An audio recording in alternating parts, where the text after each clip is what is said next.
Alrighty, guys. Welcome back to Ranger Talk Thursdays. So the Rangers have been on a road trip this past past few games. So they went to Chicago, they went to LA and San Jose. Tonight they're actually in Anaheim to verse the Ducks. So the Rangers have lost their past 2 out of 3 games that they played. They lost to the Blackhawks, they lost to the Kings, and then but they won against the Sharks. The game last Thursday against the Blackhawks was completely embarrassing. We tanked so hard during that game.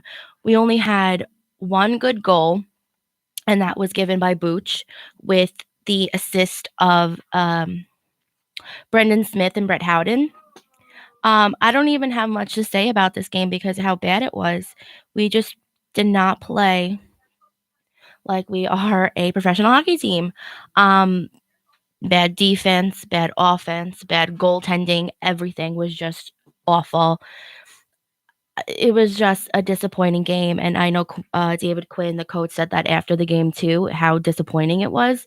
Um, yeah, it was embarrassing to watch. It got boring. No one was enthusiastic to watch it. I know I was bored of it. I was like, we are losing 4-1. I was like, we can't be doing that. Like, come on. I mean, I get it. The Blackhawks are a great team, but how can we just not put any skill into a game and end up looking like we did? It's just absolutely out of control. And again, I don't really have much to say because of how badly it went. And it's just not good. Nope. The game on Sunday against the Kings went slightly better. We held our own until the end, and we all know the rivalry whole situation with the Kings because of the 2014 Stanley Cup Finals. So we all know that rivalry, but yeah, it wasn't that bad of a game. Um, the final score was 3-4, so it was closer, a closer scoring game. The scores were fun. I said that because the scores are not like our usual goal scorers. It was Tony D'Angelo, Nemestikov, and Ryan Spooner. Um, we're hoping that these goals for these guys like kickstart their game. Um, because I know Tony wasn't in the regular lineup last season. He was in Hartford. Um, but his job this season is basically to prove himself and to display why he should be on the team. And I think he did that between this game and was it the last game? Whatever. Definitely the game against the Kings, he proved himself as to why he should be in the lineup, at least for the time being, because he was all over. He really helped out a lot that night. Um, but for Nemestikov and Spooner, we got them in the trade last year, so they weren't on our team from the start of the regular season. But when they came on, like they were just such big names for us, scoring wise. Like they took over our team basically. Um, yeah, because our team was going through that whole deconstruction. But those are the 2 names we got, and like I said, they were just really good scorers for us. Um, they did have a slower start in the season, so that's why we're hoping. That's why we're hoping their goals and their assists in the past few games really just kickstart their performance and basically be the players that they came on our team being last year. Mm, that made no sense. It made sense in my head. But so Cody McLeod was a key player in that game. He was all over the ice. Every time he had a shift on ice, he was in an altercation with the Kings. But it was fun. See, I like that. A lot of people don't like that. I know the refs put an end to the fights right away. It's so boring, but I enjoy the fights. It makes it interesting, keeps it interesting to watch. Um, so I like that. I know he got a penalty for one of the fights, but what was ridiculous about that is that it was only him that got the penalty. How do you in a fight of like multiple people, only pick out one player and basically put them in timeout for it. It was that really annoyed me. But other than that, he was fun. You know something was happening like when he went out on the ice. So that was really fun to watch for me. Um the but penalty speaking of penalties, the biggest problem the Rangers are having penalty wise is the too many men on the ice penalty. It's like, I mean, I don't play hockey, I watch it, but, like, isn't that one of the first things you learn when playing hockey is, like, how many players should be on the ice at a time during a shift? They, um, they said something crazy, like, it was the last 6 out of 10 games that the Rangers had that, penalty called on them, and I'm pretty sure it cost them a couple of games. I know for a fact it cost them probably this game because as soon as we got that penalty called on us, they went into power play. The Kings went into power play and they scored. It was just an unnecessary goal that did not need to happen, but it did because too many men on the ice. It's just like this like the stupidest things. It's kind of like get your stuff together, be a hockey like I don't know, that those goals, like, those penalties really just really bother me so much because it's those things could be avoided, and the fact that they, scored because of it, it's just come on. I mean, they scored in that power play, and then, like, of course, like, doesn't take us much longer to mess something else up again. They got another power play, and they scored. They scored 2 goals in a matter of minutes. It was really embarrassing. I mean, but at this point, um, at this point, we're tied. So it wasn't like the worst possible thing that could have happened because we're tied, but still. Then it happens.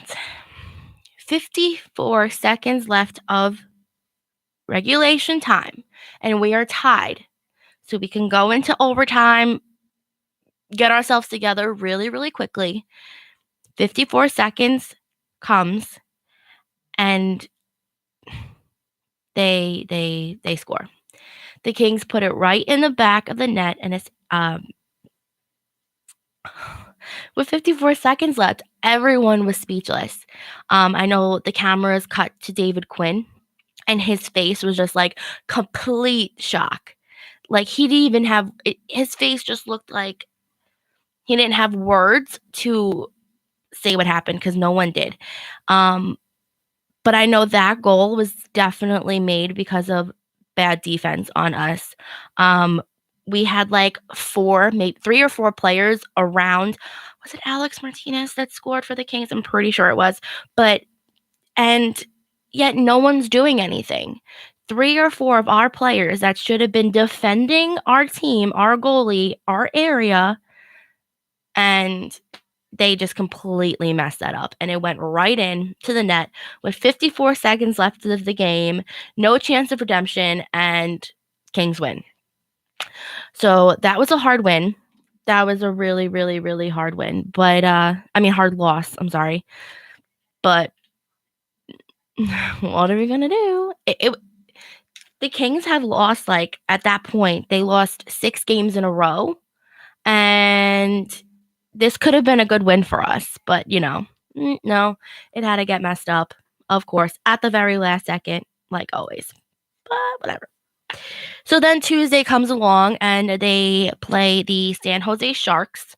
That game was incredible. I mean, to be completely honest with you, I did not watch the whole thing because it was in West Coast time. So the game started at 10:30, and I work at 7 o'clock in the morning, so I had to be up early. So I was not staying up to watch that game, like the rest of it. But I watched the first two periods. This is their second win against the Sharks, and both were amazing games. You would think that we would lose because of the powerhouses on that team.